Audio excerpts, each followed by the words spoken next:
What was it that you said to me earlier? Yippee-ki-yay, motherfucker.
Happy trails, Hans.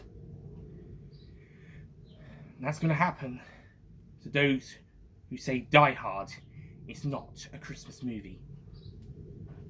Yippee-ki-yay, motherfuckers.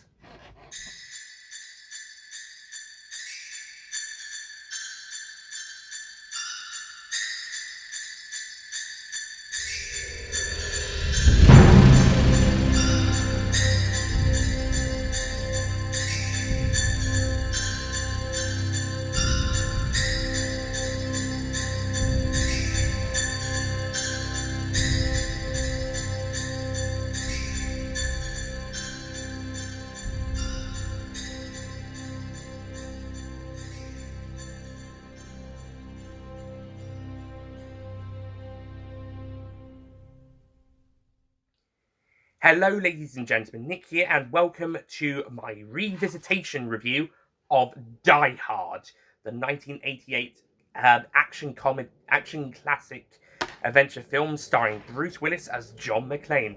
A film that's been widely debated for years whether it's a Christmas film, and whilst the consensus says it's not really a Christmas film nowadays, my local cinema, Empire Cinemas in Bishop Stortford, Hertfordshire, UK, as well as maybe some other Empire Cinemas, showed this film as one of the 12 films of Christmas that they screened for over 3 weeks in December. So I was lucky enough to see this film, and the next film I'll be reviewing, which I will reveal at the end. So this one was on one of the Saturdays. I think it was Saturday 11th. It was the afternoon film for Saturday 11th of December 2021. The next one I'll talk about is the wasn't the morning, the early afternoons. This is the later afternoon one. The next one is an early afternoon for Sunday the 12th. And then also on that same day, I saw another film, which was a new, recent release one in Canto. So I'll review that after I've done these two special reviews. As I mentioned at the end of the Ghostbusters Afterlife review, we're taking a slight detour to talk about these two films that I got to see given special screenings in the run-up to Christmas, as the 12 films of Christmas sort of thing. And even if Die Hard isn't considered a Christmas film anymore, it's Die Hard. If Die Hard is being shown on the big screen for any reason, if I can make the screening, I'll go and see it. Christmas film or not, it's Die Hard. So, without further ado, and also this is a revisitation review, because technically I already reviewed this film back in 2009, was it 19 or 20? I think 2019. On the Retro channel. So I've reviewed all 5 films there and done a ranking, so go and check those out after this review. But so this is a revisitation review of Die Hard, and I'm going to use the revisitation name like I've done for the Doctor reviews for re-reviews from this point onwards, unless it's Universal's or Tooniversal's videos. In this case, they're Tooniversal's reviews. But okay, anyway. So, Die Hard, the plot of this classic movie, sees a New York cop, John Mclean, come to Los Angeles to visit his estranged wife over Christmas, as she's moved over there with their family so that she can, because she needed to move over there to do her work. But John Mclean stayed in New York, and things have been a bit rough between the pair, and things are going to kind of stay like that, apart from in the second film where they are pretty close with each other. They're quite close in the second film, again, probably because of the events of this film, but they're quite close in the second one, and then they start to drift away again after that, and are divorced by the time of the fourth film, sadly. And then John gets estranged to his two children for the fourth and fifth films, but then eventually reunites with them. But those are the sequels. Those are the sequels. Go and check my reviews out of those. This is the first film. This is where it all begins. So John Mclean he's going to visit his wife at her work, go to their Christmas party before joining them at their home. However, on the same night, a group of thieves, pretending to be terrorists, led by Hans Gruber, played by the wonderful Alan Rickman, they take over the Nakatomi Tower, which is where McLean's wife Holly works. They take it over and they try to rob it and make it look like a terrorist attack. With everybody but himself taken prisoner, McLean begins a one-man mission, one-man war against the terrorists / the thieves. There's about 12 of them. So he starts he takes out one or two bites at a time in order to try and stop them, and he tries to get the police involved, and the police eventually do turn up and get involved, and he talks to this guy called Howe, and then there's this really dickish guy running around, and the FBI kind of get involved.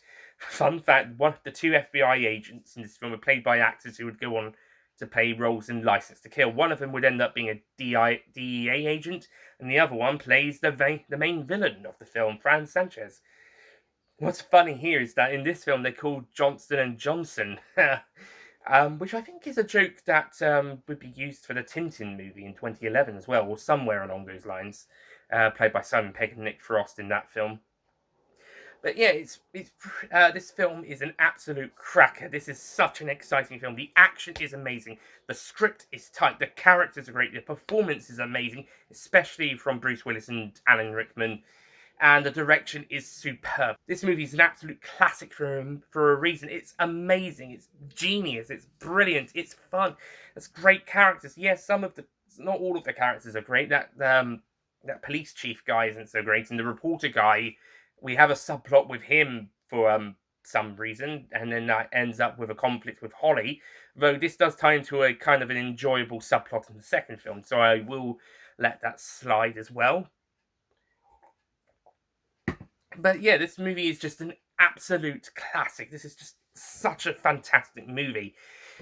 Oh, and it was so amazing to see it on the big screen. This was so brilliant and so much fun. Oh, absolutely fantastic. Score, Michael Kamen scores this film. He does a brilliant job with it. And it's just such a brilliant film. How did this film not be so well received critically on its release? It's so brilliant. I guess it's one of those films that gets appreciated later in life. Slow burner in the case of a appreciations society sense. Yeah. A bit like on Her Majesty's Secret Service. And funnily enough, the Timothy Dalton Bond films. But yeah, Die Hard, absolutely fantastic film, absolute cracker, and surprising it's set at Christmas, considering it was a summer blockbuster. Then again, many Christmas films actually seem to come out in the summer, some reason. Maybe so that they could be all available on home media by Christmas? Maybe? And so that when the time to be shown on television comes, they could be shown at Christmas on TV? Although, in some films' case, like Die Hard, you can watch it any time of the year, and it's fantastic. I think when I saw it the first time, it was the autumn. It was an autumn, I think. And then when I saw it on Blu-ray for the first time, it was the summer. And then seeing on the big screen, it was December. So coming out, well, because I'd say the 21st of March, June, September, and December are with the equinox are the changing of the seasons. It was technically still autumn for me, but other people say the first of the month. So let's just say in the build up to Christmas, basically. But yeah, Die Hard is fantastic, absolutely fantastic. I don't seem to be talking with it as much as critically as I usually do with films. Although I do have another review of this film that I probably am a bit more critical speaking about the film. So again, go check that one out if you would like. But yeah, honestly, without having the need to repeat myself, it's the main thing I can take away is that everything is done perfectly or done really well to make it such an iconic classic. It's just so absolutely amazing. So to the point there, like I said, this review's kind of turned into more of a absolute praise of the movie rather than a review. But again, you might need to check out the original review for more reviewy, critical points and discussions and more talking about the plot. But yeah, I just feel I'm just so excited talking about the film. I end up talking about the film, and it's just, yeah, this is amazing. This is absolutely fantastic. Oh, such an amazing film.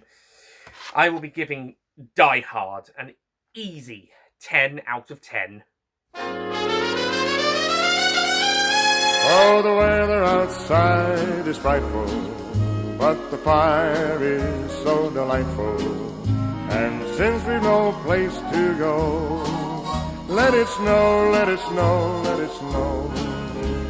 It doesn't show signs of stopping, and I brought some corn for popping. The lights are turned way down low. Let it snow, let it snow, let it snow. My God, this was such an amazing film, and it was so amazing to see this film on the big screen. So good. Yeah, like I said, if you want more critical points and reviewy type of format for this film review, go check out the original one I did on the Retro channel back in 2019. I'll link it down in the description below. So if you want me to discuss the film more in depth or critically, watch that version, as well as also check out the other reviews of the sequels and the ranking of the quintology. Spoiler alert, this one is my favourite of the quintology. And my second favourite's the third one. Anyway, so that's my review, or revisitation review /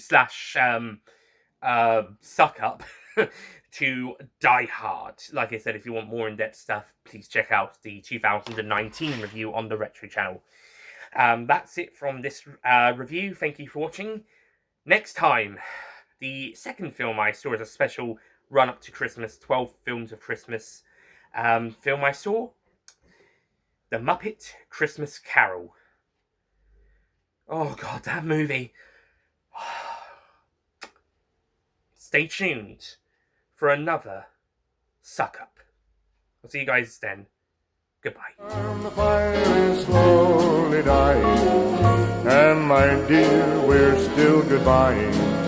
But as long as you love me so, let it snow, let it snow, let it snow.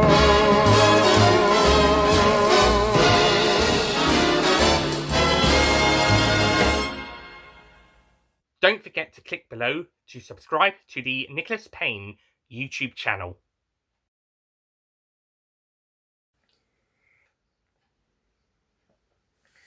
As I mentioned at the end of this, it's going to stay like that for at least up until after the third film.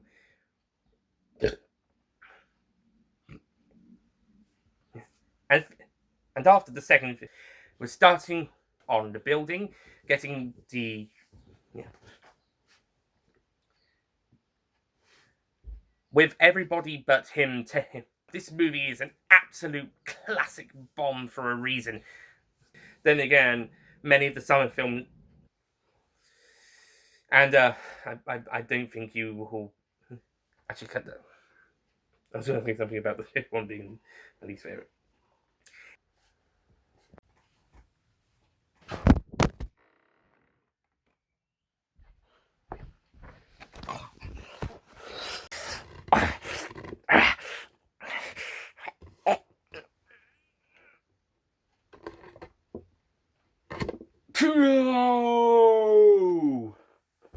No, that's stupid.